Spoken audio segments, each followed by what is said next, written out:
All right, well, we're going to get started in just a moment. This is Alex Tapscott.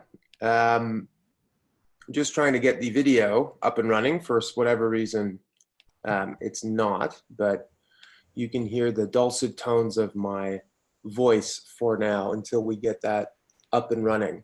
So thank you everyone for joining, and welcome to another webinar in our new series focused on blockchain's ability to address major global challenges. Our third webinar, pardon me, is called Blockchain for Good, Charitable Giving in the Face of a Pandemic. And there's arguably no greater challenge that we all face today than the threat of COVID-19. The virus has had a profound and very, very damaging impact on our world so far. The economic costs have been devastating. The human and healthcare costs have also been significant as well. And it's our belief that the world will look fundamentally different when the dust settles from this. So first and foremost, we're glad to see you all on the call. We had over 300 registrants for this webinar, another great turnout, and I'm seeing some folks dialing in from all sorts of different places in the world. One member, Joseph, is calling from Brazzaville in the Republic of Congo, which I think is a first for us. So welcome, Joseph, and everyone else here from Spain and Italy and Cyprus and Israel and the United States and Canada, Brazil, and other countries in Latin America. We're very, very glad to have you. A couple of things before we get started. I'd like to let everybody know that we have a couple of very interesting things that you should be checking out. The first is BRG, our flagship event, which would have been hosted in early April, is now going to be hosted at the end of October, October 28th, 29th, and 30th. Blockchain for Good is one of the key verticals of that event. We'll be focusing on not only charitable giving, but how we can improve systems in government, healthcare, and other areas that might lift the welfare of people all around the world. Another thing is that Dawn and I together have done two major specializations on Coursera, which is the biggest online education platform in the world, in partnership with INSEAD, which is the #1 business school in Europe, focused on blockchain for the enterprise, as well as blockchain in financial services. And as it relates to financial services, there is a lot of really useful material in there about banking the unbanked, about improving financial inclusion, which is going to be critical, we believe, to improving the delivery of foreign aid and philanthropy and other giving to the people who need it the most in the global south, those that don't have access to a bank account. So if you're interested in this content, I think you'll also be very interested in that as well. And finally, our newsletter, where we keep everyone updated on the goings on of our members, of our organization, new research and so forth. Luke Bradley, my colleague here who's hosting this call, is going to add some of those links into the chat now so that you can see all about them. And now the video is working, so that's terrific. So with that, I'm very pleased to introduce today's webinar participants. The first is Jared Nguyen. Jared is the Senior Vice President of Charity at Binance, which is the largest cryptocurrency exchange in the world. Jared focuses on strategy, partnerships, and philanthropic campaigns. A growth strategist with more than 10 years of experience in marketing, sales, business development, and leadership. Jared previously was the co-founder or founder of multiple organizations, including Win.Solutions, a full-stack marketing and technology agency, and Mindful Miracle Schools, a nonprofit mixed-age group preschool. And we're also very pleased to be joined by Vanessa Kwang, who is a project manager at Binance Charity. Vanessa is a Yale grad, works closely with Jared on a lot of these initiatives. Oh, I'm seeing from one of our participants that INSEAD is the #1 globally ranked business school. My apologies, in the world, not just in Europe. So there you go. We're very pleased to have them as an educational partner in many of the things that we do. As I mentioned earlier, the economic costs of COVID-19 are devastating on a scale perhaps never seen in modern times. And at this stage, the human costs are unfathomable. We believe that this is one of those rare turning points in history where this pandemic could profoundly change our economy, our behavior, and society. And that affects every institution in the world, including the NGOs, charitable organizations, governments, and others that are critical to the delivery of philanthropy and foreign aid. We think many institutions will come under greater scrutiny, which is a good thing, and that many will change for the better. The Blockchain Research Institute's mission is to help realize the potential of this new digital economy. It's a new promise, we believe, because we're in a second era of the digital age, where there are all sorts of new technologies that are becoming more and more foundational and endemic to everything we do. Artificial intelligence and machine learning technology in our bodies, clean technology, and of course, blockchain. And this is a crisis, but as the Chinese say, never let a good crisis go to waste. Or as Victor Hugo might say, nothing is more powerful than an idea whose time has come. And we believe this is an opportunity to step back and re-examine a number of institutions, starting with charity and philanthropy. So philanthropy and charitable giving has always been plagued by some problems in the past. Hundreds of billions of dollars of aid flows into developing nations every single year, yet the macroeconomic effects of aid are not always clear. In fact, there's actually evidence to suggest that corrupt officials and local strongmen and other middlemen steal a lot of aid before it reaches its desired target. And sometimes the increase in aid leads to a reduction of provisions by governments because those governments are actually expropriating a lot of the money that flows to them from NGOs and other governments. Organizational bloat and corruption combine for lots of waste and a greater disparity between haves and have-nots in a lot of the poorest countries. So we wrote in Blockchain Revolution, Don and I did our first book together, that blockchain could potentially improve the delivery of aid and other forms of charitable giving in two critical ways. The first is by removing a lot of middlemen who act as conduits of large aid transfers. We can reduce this chronic problem of theft and misappropriation. A lot of times the goal of aid is to actually deliver financial aid to individuals. And if individuals are able to receive that peer-to-peer from the donor, then we can potentially disintermediate people who ultimately extract a lot of that value. The second aspect is, as an immutable ledger of the flow of funds, blockchain compels large institutions from aid groups to governments to act with integrity and abide by their commitments. If they don't, individuals can see that malfeasance, the flow of funds going to the wrong location, for example, in a transparent way.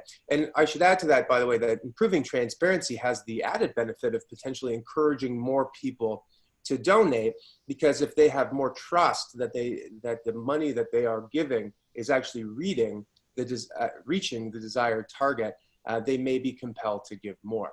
So one small example, in the book we imagined a UNICEF program to fund savings accounts for children with crypto assets such as stable coins, which retain their value in US dollars or other forms of traditional money. A simple smart contract and private key pair would basically allow only those individuals to access those funds when they were ready to, say, go to school or maybe to start a business or spend some money on their family. And this form of direct aid recipients is a big opportunity. Now, sometimes institutions are essential, obviously, to the coordination and distribution of aid. The COVID-19 crisis is a prime example of that, where we're not talking about just financial aid, though that is very important. We're also talking about the delivery of PPE and other key medical equipment. But by using blockchain, and specifically by funding things with crypto assets, we can trace these donations from their starting point all the way to the end beneficiary. We can do crowd-funded ICOs. Now, these aren't initial coin offerings, but instant charity offerings, where we could raise funds and distribute them through organizations using smart contracts that basically dictate how that money gets allocated, removing that pesky problem of moral hazard that happens when you have individuals in charge who are deciding how that money gets spent. So anyway, that's all just the tip of the iceberg. We're here not to just hear from me, but to talk to our panelists. So with that, I will kick things off. So Jared, Binance is one of the largest cryptocurrency exchanges in the world, if not the largest cryptocurrency exchange in the world. Why did Binance feel that it was important to launch Binance Charity? What is the vision and mission of the organization? So Binance has a much, and firstly, thank you for having me, Alex. I'm excited to be speaking with you and amongst everybody in the audience here. Binance itself has a much greater vision than just being a cryptocurrency exchange. We have a vision of being able to leverage blockchain technology in a way to truly change the world. Blockchain itself is decentralized. That's one of the greatest value propositions of it, but the ball doesn't stop necessarily at cryptocurrency itself, which is oftentimes where there's a bit of a stigma of what blockchain and cryptocurrency is, when in fact, as you know, that blockchain technology itself can be quite revolutionary in the ways that when you have less is more. When there's less involved in a process, more typically can be a result in it. So just as with blockchain being a key staple of cryptocurrency, Binance believes that blockchain can be a key staple of philanthropy as well. And we think that it can essentially transform the way that philanthropy is conducted in the world today. And it's not just a matter of what Binance can do with blockchain, with philanthropy, but it's a matter as well as to how can we help other philanthropic organizations to make the changes necessary, in which they can create more transparency, in which they can eliminate many of the questions that they have for many of their contributors or donors today. And the ever lingering question of, where do my donations go, and what is the money spent on? For that can be answered. And with that, I think that there's a lot of opportunity for many philanthropic organizations to completely revolutionize the way that they do business. So let's just dig into that for a second. Now, we're talking about the ability to basically see how that money gets allocated. And I mentioned this earlier in my introduction, which is that, transparency is a good thing. Sunlight is the best disinfectant. How does that work in practice? So if someone were to go to the Binance charity website, they would see a number of different campaigns, including Crypto Against COVID, which we're going to discuss in just a moment. And they are able to donate in cryptocurrencies, I think amongst other things, but I know that sort of cryptocurrencies is the dominant form.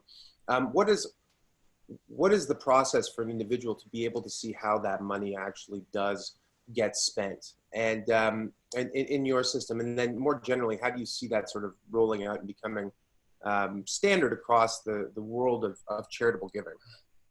So with blockchain technology, I'll dial back just a minute there, but with blockchain technology, that's the thing, is that there's no secrets, right? You're able to see a transaction from point A to point B all the way to point Z, in which you can see where the flow of funds occurs through a block explorer or another platform. For many users who aren't familiar with blockchain technology, this is a difficult process, as you have a very long transaction ID, a public address for the wallet of the sender as well as the receiver. But essentially, you can see the transfer of funds. There's no more privacy when it comes to this.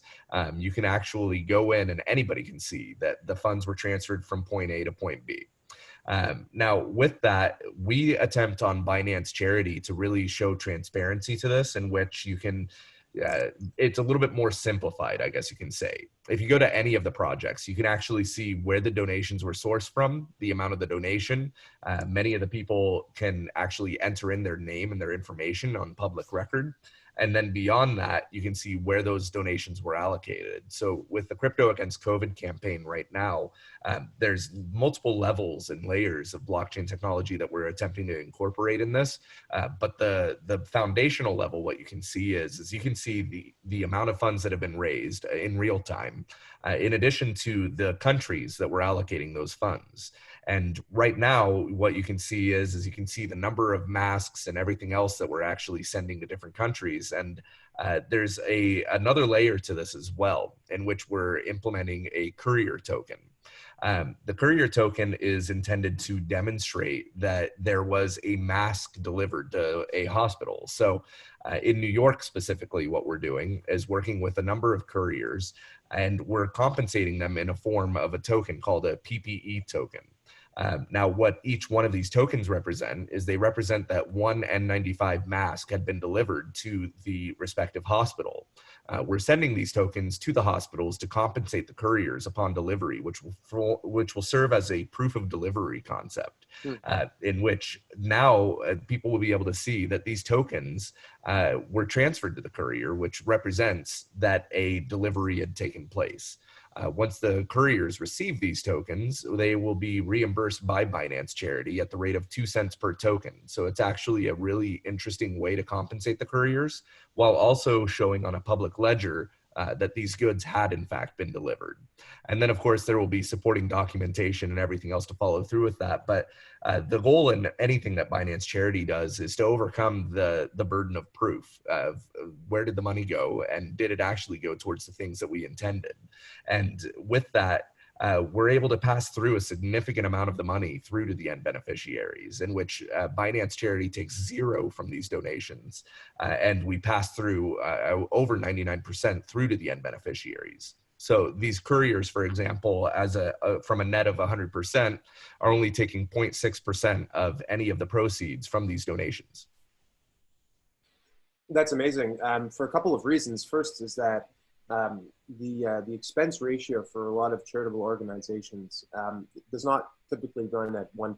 It typically runs at 20 to 30 or sometimes up to 50% because there's a lot of infrastructure, personnel, and other costs that go into running an organization. But like you said, less is more. So if you can create this sort of native digital system where the technology is doing a lot of the work in a way, you can sort of radically reduce that expense ratio, and that ultimately means the more money is going to the desired participant. Yep. You mentioned something about transparency and privacy, which I thought was very interesting, and that's a good prompt actually for me to introduce another person who's on this call. I can't believe I didn't the first time around, which is Don Tapscott. Don is the co-author of Blockchain Revolution, the co-founder and executive chairman of the Blockchain Research Institute. He is the author, co-author of over 17 books on the impact of technology on business, society, government. Dating back to the 1980s, he's written a number of seminal texts which have helped to basically kickstart different eras of technology, including The Digital Economy, which is the first bestseller about the internet, Wikinomics, which was the best-selling business book of the year, looking at how the internet enables mass collaboration, and of course, Blockchain Revolution, which is the #1 best-selling business book on blockchain, excuse me. By far, it's outsold every other book combined. We're very fortunate to have Don on the call. I know he plans on chiming in here and there. Of course, the focus here will be our conversation with Jared and Vanessa, but Don, if you have anything to add, please feel free to chime in. So Jared, let's go back to what we were talking about. Crypto against COVID specifically.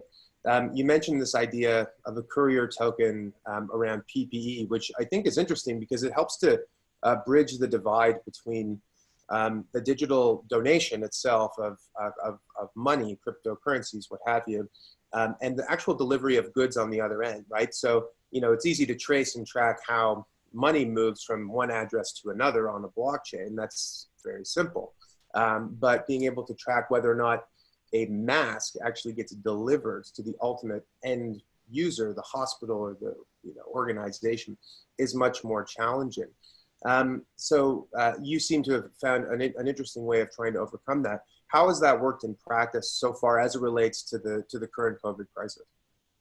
So thus far, it's still very much in pilot phase. We are hopeful that in the next coming weeks, I would say, if not for the shortage of N95 masks, this probably would have been done a month ago. But the biggest barrier to entry that we're experiencing is the shortage of these PPE masks. So in the next 3 weeks, we anticipate that these goods will be delivered throughout New York at a number of hospitals and first responders. But otherwise, we've utilized blockchain technology in these ways in Africa as well, with our Pink Care token, in which we essentially created an economy of vendors and as well as consumers. Jared, sorry, that may be my fault. What was that called, that token? The Pink Care token. How do you spell that? PCAT is the token itself, but it's Pink Care token. PINK space CARE space token. Got it. Okay, thank you. And what does that token do? So that token specifically was a very unique cause in which it was staged to go against period poverty.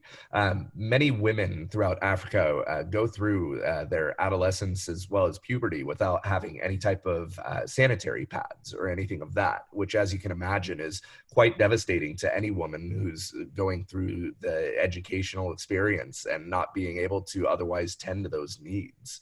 And what we were able to create was we were able to create a token that cost $4 for people to purchase. And by purchasing this one token, you provided up to a year of sanitary pads for a woman in need. And the goal was much greater than just being able to provide a sanitary pad. It was being able to provide a future, and being able to really kind of pave a path for someone who otherwise wasn't able to even succeed in the lightest of forms. So this token itself was quite revolutionary, in which we worked with multiple vendors and secured contracts in which, upon receipt of this token, they would provide enough quantity of these pads to really help this woman and really make a change in their life. So in that case, you're working with organizations that are procuring these things, delivering them to the people who need them. Why do you need a token that's unique to that specific good? Why not just donate, I don't know, BNB or Bitcoin or Ether or something, or stablecoin, or dollars through a bank account to those organizations? What's the benefit of having a native token that is unique to that specific cause? It's a very good question, and I'll illustrate a couple of examples. One is simplification of quantity. So, for example, one token being representative of a certain amount of value, and that value being a year's worth of sanitary pads. Secondarily is another method of which, if you think about food stamp stipends. Why is there a need for food stamps? And that is to limit the purchase of certain goods, in which as well you're able to restrict what it is that a consumer can purchase with a certain amount. So if we were able to send BNB or Bitcoin or anything of that to one of these end beneficiaries, it's not that we anticipate that people would inherently act corrupt, but it's an elimination of that possibility, which I think blockchain at its core value really serves as that fundamental, in which it keeps people honest, in which when we donate that token to somebody, there's a very specific use case. There's one use case that they can utilize this for, and that's the exchange of sanitary pads. Whereas Right. if we gave them BNB or Bitcoin or anything of that, there's no regulation to that. And there's no limitation as to what they could spend that on. So just as with the PPE token, we're able to ensure that this is used for a very succinct cause. There isn't any other way that it could be redeemed, and there wasn't any other way that a pink care token could be redeemed. So it's a great way to really focus on what it is that it can be used on. And just as with food stamps, as I used as that example, imagine if it were something of a cryptocurrency. It can no longer be traded amongst individuals in exchange for other barter or other tender. It can then only be used in the exchange of food. Mhm. So there's some unique solutions that can be presented when you get a technology like blockchain involved. And there's a significant amount of structure that can be built with that. Yeah, that's fascinating. The concept that is used often to describe this is this idea of programmable money, right? Which is that, usually it's good when money is very fungible, meaning it can be exchanged for almost anything, right? So the US dollar, for example, very fungible. You can buy basically anything with the US dollar. Hopefully, maybe not for long, but we'll see about that. But the idea is that there's actually a lot of useful instances where you want the money to be programmable in the sense that it can only be spent for certain things, right? So those are two very good examples of that. We've written a lot about programmable money. It's part of the INSEAD course that we did on Coursera, so I'd encourage people to check that out as well. We're big supporters of crypto against COVID, the campaign, and I encourage everyone on this call to please check it out. Binance has agreed generously to more than match the amount of dollars that anybody donates. And they're already raised a few $1,000,000. Just, Jared, how much have you raised so far between outside donors and your own matching? We're at 2.7 million and we still have a lot of room to match. So we're actually matching 2 to 1 on any donation. So that said, a donation of $100 can quickly become 300 and even more from that. And is it crypto only, or can people donate with fiat currencies? So as of now, it's crypto only. But Okay. in the event there's a sizable donation, we're happy to do a conversion from fiat to crypto via our OTC transactions. So Right. Okay, great. So one of the things that we wanted to talk about on this call was Helen, who is your colleague and who runs the Binance charity, did a lot of work in Africa. And I know this is an area that's close to your heart as well. Africa has one of the fastest has had one of the fastest economic growth rates the past few years. It's got a very young population. And in many respects, it's poised to benefit from the acceleration of digital technology, so long as we can give people access to that in the form of internet and cheap computing power and so forth. But we've seen in other countries, like in India, where economic growth has lifted a lot of people out of poverty. It's also bypassed systems like landlines, right? So there's 1 billion, cell phone accounts in India, and there's 30 million landlines. And I think the same thing could be true in Africa, not only with telephony, which is already happening, but with banking and with access to funding. So I wonder if we can just talk about that. It's relevant to Binance Charity because, if you want to donate money to individuals who are in poor countries, you need to have the technology. They need to have the technology tools, and they need to have the technology literacy in order to use that.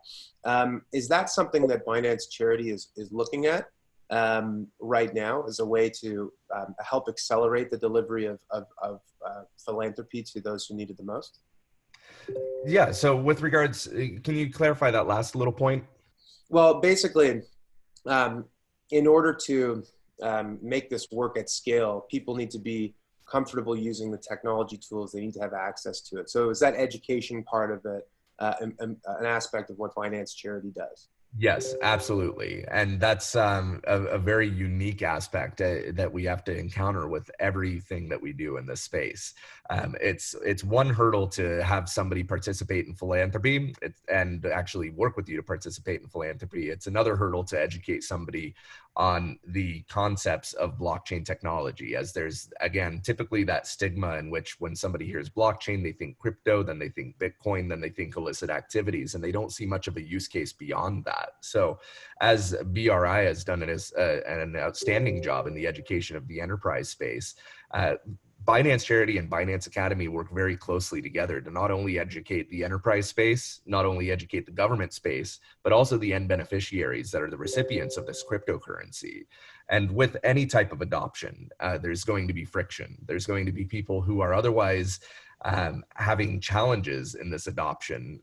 But when you're in a position in which you need assistance or you need aid, there's incentive behind that, or there's mandate behind that, in which if you want that aid or if you want assistance, you're going to be a little bit more willing to have that friction of learning and then be a participant in the receipt of this cryptocurrency. And beyond that, it's you mentioned Africa, which was a very unique situation in which we worked with the president of Uganda to implement many of these programs that we did in Uganda. And with Uganda, it was very much a leapfrog effect of technology, which I'm sure you've heard of that term before, in which many of these recipients of cryptocurrency were unbanked and didn't have cell phones or any of that technology. They had cell phones, most of them, but they didn't have laptops or they didn't have internet access. So now not only are they getting cell phones, internet access, but now they're getting cryptocurrency when they never had banking technology before this. So they didn't have to learn any of the previous technologies, and now they're learning up to new age standards, which is, a bit of a blessing in a way, in which the old dog doesn't have to learn new tricks as much as it has its old ways. But now it's just an entirely new experience. So there's a huge educational component to the blockchain adoption, and we're working on simplification of this. And with any technology, the first couple iterations is typically a bit jagged around the edges and takes a little bit more learning. And in this case, we're definitely the ambassadors of this, and we take that as part of our mission. Well, it's interesting. Someone mentioned this just right now. So if someone's got access to a cell phone, but they don't have that, access to a smartphone or 3G and above or laptop and what have you, they can't go onto the Binance app or they can't go onto the web application. The question here is it possible to send crypto assets through SMS services in Africa? Sort of similar to what Vodafone did with M-Pesa in Kenya, but in a decentralized way where you don't have to be a subscriber to that cell phone service to use their form of money. You can access, what's available in an open sort of way. Is that an implementation that you're currently looking to do or are doing? So we're always looking at ways to simplify the way in which somebody can utilize cryptocurrency services. I think that there's always going to be a backbone of infrastructure in which, we attempt to build these frameworks and these structures internally in the way that we deploy it. We try to do so in a way that involves as few middlemen as possible. So there's, of course, more that goes to the end beneficiaries. And thus far, we haven't had to actually rely on outside technologies. Now, we are in the process of implementing a bit more of a large scale project, which will involve several different partners just for scaling purposes. But we definitely are attempting to implement this in a way that is frictionless and simplified. And in Uganda's sake, for example, we actually created the Binance Uganda exchange in which users were able to sign up for their wallets and create Binance accounts in Uganda. So there was very little requirement to send SMS or anything of that nature. We kind of created all of the frameworks necessary for them to circumvent the reliance on their provider or anything for that matter. Interesting. Vanessa, you're a project manager at Binance Charity. As Jared said, the organization is always looking for new projects and ways to simplify and reduce complexity. What's the big thing that you're working on right now? At this point, apparently a priority is to help the world fighting against COVID-19. So that's why Binance Charity Foundation have been working really hard to push the agenda to match the supply and demand of medical devices so that we could support as many countries as possible to reduce the shortage of medical devices. That's the project we are working on. We are working on right now. In terms of new application of crypto on and blockchain on charity programs, we are we're still exploring a lot of opportunities because we do believe that crypto is has its own unique advantage in traceability and transactions. And it could totally apply on, in particular, international charity projects. So the new things that we will be working on will be coming up with more crypto application, like a coin specifically for charity projects. For example, like set up a crypto pool specifically initiated by Binance Charity Foundation, and then we could allocate the source and create the link between end donors to different projects instead of initiating tokens and project based on different needs in a random way. And now we can have a more structured way to do this better. At the same time, when we have more resources or a clear roadmap, we are also thinking about designing a digital product or crypto product that could specifically applicable for more other charity programs. And that's ahead of our roadmap and see how we can achieve that. That's great. Yeah, I mean, it's interesting, there's money and then there's tokens for specific, very unique kinds of projects. But it almost seems like something in between, a charity token, which is more fungible, right? Can be spent on many different kinds of causes, but can't be spent on things that aren't charitable causes seems like a really interesting opportunity. And I know Don might want to add some thoughts to that. You're muted right now, so you might want to just come off of mute before you start. Yeah, I'm sorry. Just repeat the question, Alex. So the idea of creating tokens for specific, rather a unique charity cryptocurrency, basically. Well, I think that we will have tokens representing all kinds of public goods. And I'm reminded of Goodcoin, which was a term developed 20 years ago by a guy named Ron Dembo, who's one of the co-founders with me in another company called CarbonX.ca. And the Goodcoin Foundation exists today. I'm not sure if that actually dates, is Ron's organization. I was just trying to check this out while you're asking me the question, Alex.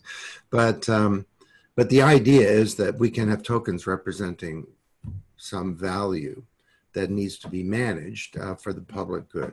So in the case of CarbonX, it's a token representing a carbon credit. And the goal here is to change the behavior of billions of people, that you'll buy that carbon neutral or zero footprint. We own the brand Zero Footprint because we bought the company that trademarked that many years ago. The Zero Footprint espresso machine, because it comes with CarbonX tokens. And we're just in the process right now of launching a series of ETFs. And there'll be a zero footprint or carbon neutral ETFs. So there's no reason why that couldn't be expanded into some kind of generic good coin that would represent some public good. It probably makes more sense to have specific coins at this stage, though, because once you have a generic coin, then these issues of transparency that were discussed previously start to come into play. Like, you'd want to know, if I'm buying good coins, exactly what good are they being applied to? And, you know, maybe I want to solve the problem of a pandemic, or maybe I want to solve the problem of carbon, or maybe I want to, you know, solve the problem of sanitary pads for women. And it seems sensible at this stage to me to have coins that are focused on those specific pieces of value. I'll just say one other thing, if I could, about the, because I see a whole bunch of questions here that are coming in about how do you ensure that if you invest in the coin that it or the token that something good happens. And Alex, you threw out the term programmable money, and that's essentially what we're talking about here. Michael Casey is one of our collaborators at one of our events. Someone said, well, what exactly is programmable money? And he gave a great example. He said, well, you send your son off to college, you give him some money, you hope he spends the money on books and tuition, not in the bar or something else. And so the kid with programmable money, the money's kind of inside a smart contract, if you like, and the kid walks into a bar, orders a mojito, and the money says, I'm sorry, Bobby, I don't do mojitos. I only do books and tuition. Well, the same thing can happen with a token that's allocated to solve a specific problem, like buying mass or being in, and again, to Alex's point, Jared mentioned this already, the opportunity is to disintermediate all kinds of intermediaries. So that money is inside a smart contract that's not going to the Red Cross, say, to build houses after an earthquake in Haiti. It's going right to the home builders. And when they actually build something, then the funds flow. The same thing is some N95 masks get purchased, they get delivered to a hospital, and then and that's what enables the funds to flow. And as the donor of the funds, you have exact precision into knowing how that money was spent. And just to add on to that, Don, you make some very interesting points, and something that we were working on previously, pre-COVID-19. We were working with the state of South Carolina, actually, or North Carolina, with regards to the Hurricane Dorian relief, in which they were dissatisfied with the way that those funds were distributed from FEMA. there was such a lag time in which the funds actually going from FEMA to the contractors it was so slow, and that a rebuild was delayed by months for many people who lost homes in that case, in which blockchain technology could have obviously taken a multiple month process and condensed it to just days at that point. So in addition to that, there's just such a matter of efficiency that can take place, I believe. Well, just on that, like in the case of the Haitian earthquake, the Red Cross raised $500 million to build homes. Yep. And the last time I checked, 6 homes were built. Those were expensive homes. Sorry? Those were expensive homes. Yeah. And it doesn't mean the Red Cross is corrupt, which it's not. It's a wonderful organization. And part of the problems, again, could be addressed by blockchain is land titles. You know, they didn't have a proper land title regime, so it was tough. But you can foresee a scenario whereby charitable donations like this go directly to the home builder, and they get paid when they build a house. Yes. And there's no evaporation and spillage and all the other stuff, delay and so on, that comes about through these big international bureaucracies. Well, this interesting points from everyone on this idea of programmable money. Ashley Lewis asks an interesting question here. Is there a way to program the money so that it goes to a certain person, so to ensure that it's the person who is in need who's using the token or programmable money? Vanessa, do you want to take a shot at that one? I'm still working. Sorry, would you mind repeating the question? Take a stab at that if you would like. I'm trying to figure out. The question is just, can you make is it possible to do programmable money to a specific individual to ensure that it's not just an organization or a specific cause, but it's a specific person who is able to spend that money? Currently, I think that needs a whole ecosystem to achieve that goal. For example, currently what we are doing right now is to create a wallet for each individual, the app beneficiary, and let them to either spend the money, spend a crypto, or send or redeem the token with the suppliers that we work on that is already in the ecosystem. So smart contract, I think conceptually it's going to happen and it will come true if crypto community expand and become part of our life, so that we could like create smart contracts and make programmable money achievable, which might need joint effort of the whole crypto community and expect a further development of blockchain. I think that's also the goal of Binance as well. Currently, we are launching Binance Stacks, which is like a public chain to build on to build more projects for exchange platform or services, or even charitable good. For example, like the pink tier token that we worked on before, like supporting African girls with their 1 year amount of sanitary pad, is a project initiated on the Binance chain. And this is like a pilot for us to think about how we could connect, how we can leverage, like use crypto more than just as a currency symbol, but also connected with the real world, with more supplier, with more user, creating an ecosystem for good exchange, for the transfer of value, and also to, based on that, we can build more ecosystem that's the pilot project for programmable money. I think. Great, thanks, Vanessa. Hey, Jared, I want to just building on all of this. Someone asked, is it possible to use blockchain without crypto? And this is sort of one of these funny things where the answer is kind of complicated, I know. But you know, in a lot of these places where people need money to pay for these essential services, cryptocurrency is still fairly new. It's not always widely accepted. You know, is there a way to use the underlying technology to create the efficiency that you've described so eloquently without having to require them to use a token which may not be accepted everywhere? 100%. And I personally believe that the true adoption of blockchain is going to happen right under our noses and we won't even know it. I feel that, you know, it's just as with the first iteration of the internet. If you wanted to go to another server, you would have to enter in the IP address. And it wasn't until DNS servers and everything else came about that you could enter in a phrase of words and then have a website pop up in front of you. And it was magic. Nobody knew how it worked. It just happened.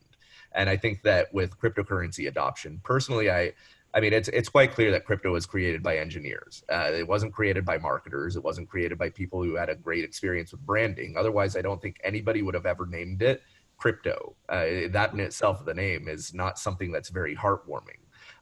But that said, there's definitely going to be utility of blockchain that happens in the future. It's just a matter of how is it adopted and how is it interacted with. And I have a feeling that the true adoption of blockchain will occur when people don't even realize it. And with that, it's just a matter of how it's implemented. And the sky's the limit when it comes to blockchain technology, really. It's not a matter of can it be built, it's a matter of how it will be built. So with that, with time, and I think that of this pandemic, we're going to have some very interesting developments that occur in which this might have taken tens of years to take place. But given the urgency and the need, I think that things will happen a lot quicker. Great. The questions are just flooding in and they're all really great. And I don't think we're going to have time to answer all of them. So at the end, we'll give you ways to reach our panelists so that you can continue this dialogue. But I want to get through a couple of more here. So two related questions. Trin Doan asks, could you please provide more detail about the technical infrastructure of the charity project in Uganda? And then there's another one here, which is, if someone receives the crypto in a country that does not support the use of crypto within their banking system, how would they convert the crypto into cash for personal use, or how do they, use that that donation? Two related questions because it's about that sort of last mile infrastructure, and it's also about how you collaborate with existing stakeholders, right? So existing governments or companies that are sometimes needed to bridge that gap. Jared, can you talk about that? Sure. And that's a very good question. And it's probably one of the biggest thorns in our side, right? In which we would love to help every single country in the world, but there are some countries that are going to have a greater off-ramp facilitation than others. And by off-ramp, I mean, the on-ramp is how do you get into cryptocurrency? And we attempt to simplify that as much as possible. You can do it with a debit card today. The off-ramp is how do you change cryptocurrency into something that is then redeemable into fiat? And what we attempt to do is we attempt to create models and systems in ways that the end beneficiaries themselves will seldomly have to use off-ramps. I'll give an example, and Vanessa alluded to this previously, in which we attempt to off-ramp from the vendors specifically. So we're working with a number of organizations. We actually intend to pilot a program in the coming months.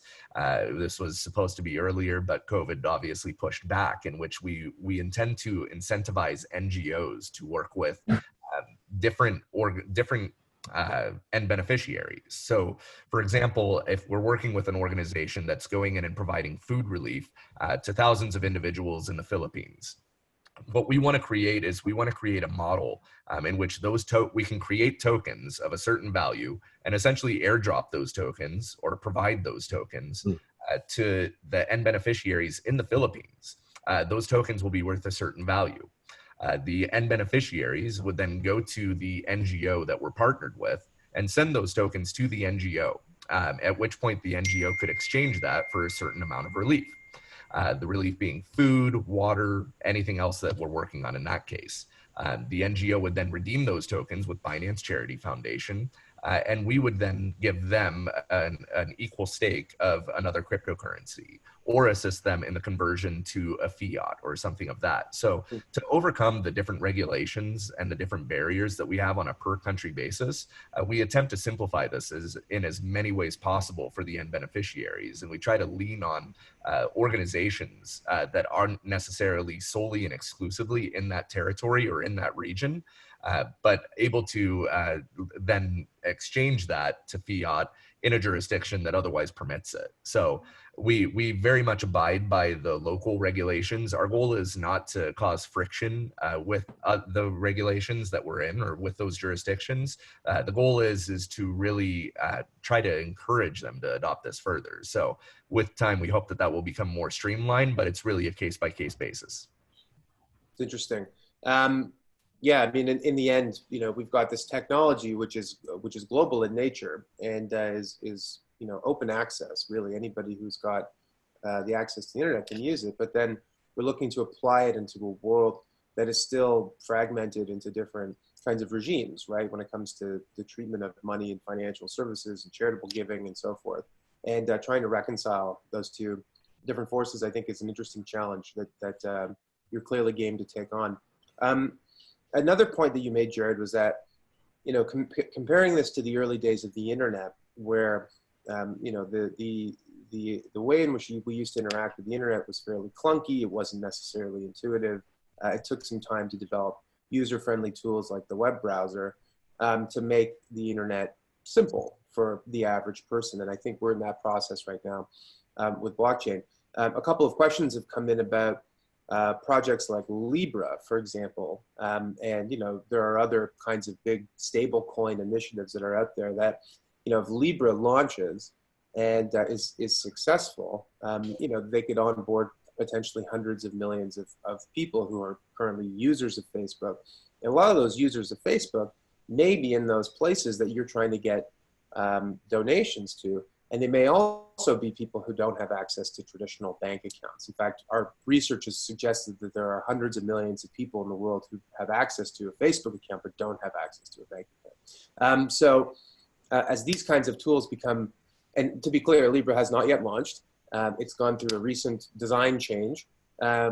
We think it will launch. We think the company's very determined, but we'll see, right? But assuming that, if not Libra, something else, is it Binance's intention to make it easy to use any kind of asset, basically, to deliver aid and give charitable donations to those in need? Sure. And I speak from my personal belief on this, in which I don't believe that there should be competition in philanthropy.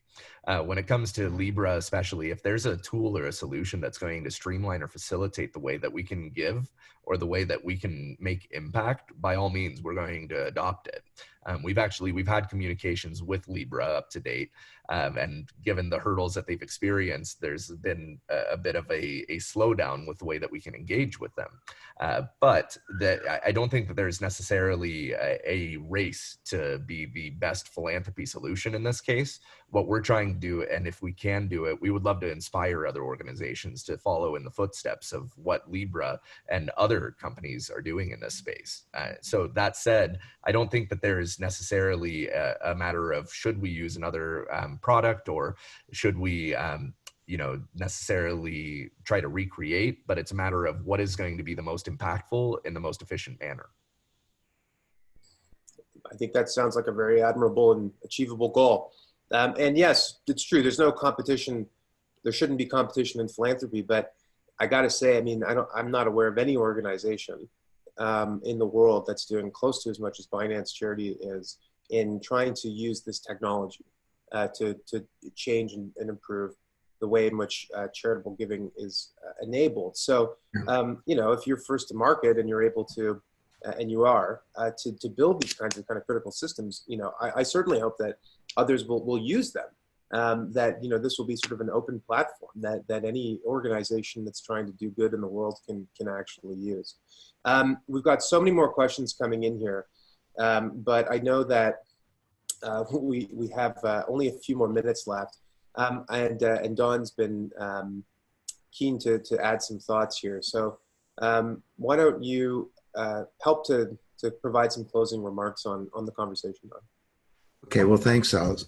Look, first, I want to salute Binance. This is an awesome initiative. And I'll also congratulate and thank you. Binance is the newest member of the Blockchain Research Institute, and we're very excited to have them as a member. Those of you who aren't members, do go to our website or contact us directly. We'd like to see your company join. We think we're doing good work, and it's certainly pertinent to this current crisis that we're going through. There are a ton of amazing questions, and everybody can see those. Many countries have blocked crypto. Can't we do charity stuff with permission? What happens to the money that that doesn't get used? How about stable coins? I mean, I would say nearly all of these questions fall into a very important category. It's not a category called reasons why this is a bad idea. It's a different category called implementation challenges. And we have a discipline here at the BRI. If there's a problem, we try and put it in one of those two boxes as quickly as we can. And there are all kinds of implementation challenges, but so far so good, and good for Binance on doing that. I just wanted to say one other thing about the question of transparency and privacy has come up, and it's a topic that I've been very interested in for a long time. A little known fact, I wrote a book about privacy in 1995. And I wrote the first big book about transparency too. It's called The Naked Corporation in 2002. And the follow-on was called Radical Openness. And privacy and transparency go hand in hand. It's a really simple thing, and it relates dead on to blockchain. Transparency is an opportunity or obligation for institutions. You're going to be naked, so you might as well be buff. You know, you need to, because people can find out like they never could what kind of company you are. You say you got the best products and services. You say you're doing this good stuff in the world. They can find out. So, and in that sense, transparency evidences integrity. Integrity is the expectation that the other party will act with integrity, that they'll do the right thing. And if you are not doing the right thing, people will find out about that. So, and when it comes to charitable giving, we have a big opportunity for real transparency, knowing what happens to donations. On the other hand, privacy is not for institutions. Privacy is for individuals. Privacy is a basic right. And in many ways, it's the foundation of freedom. Transparency is for institutions. Privacy is for individuals. Individuals have no right or obligation or responsibility to be open. Au contraire, we need to protect our basic digital identities. And that's a whole other a big topic that we spend a lot of time on. So these two things are not counterposed. They go hand in hand, which is one of the wonderful things about blockchain is we can have our cake and eat it too. We can know what happens with things like charitable donations. But on the other hand, the basic rights of an individual to privacy can be protected. That's all for now. Well, it's a good note to end on, an inspiring one, and one I hope that others will take to heart. It's just over the hour, so unfortunately we do have to conclude this, but I believe a recording of this will be made available.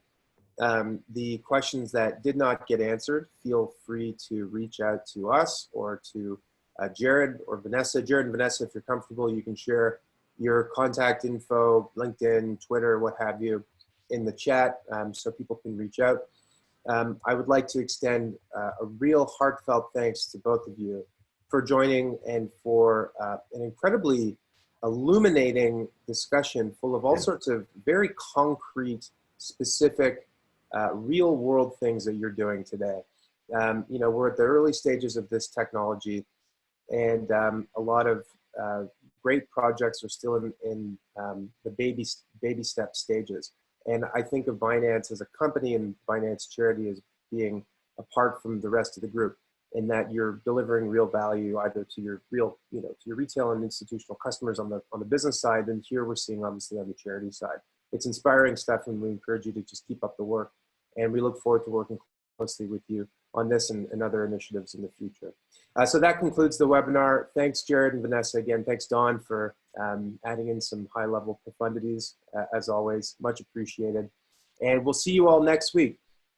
Tuesday, we are hosting Christopher Giancarlo, who is the former chairman of the CFTC, the Commodity Futures Trading Commission, which is the largest financial market in the world. And he's a big advocate of the digital dollar, which we discussed here a little bit. And so please encourage you all to tune in. Thanks again, and have a great day. Take care.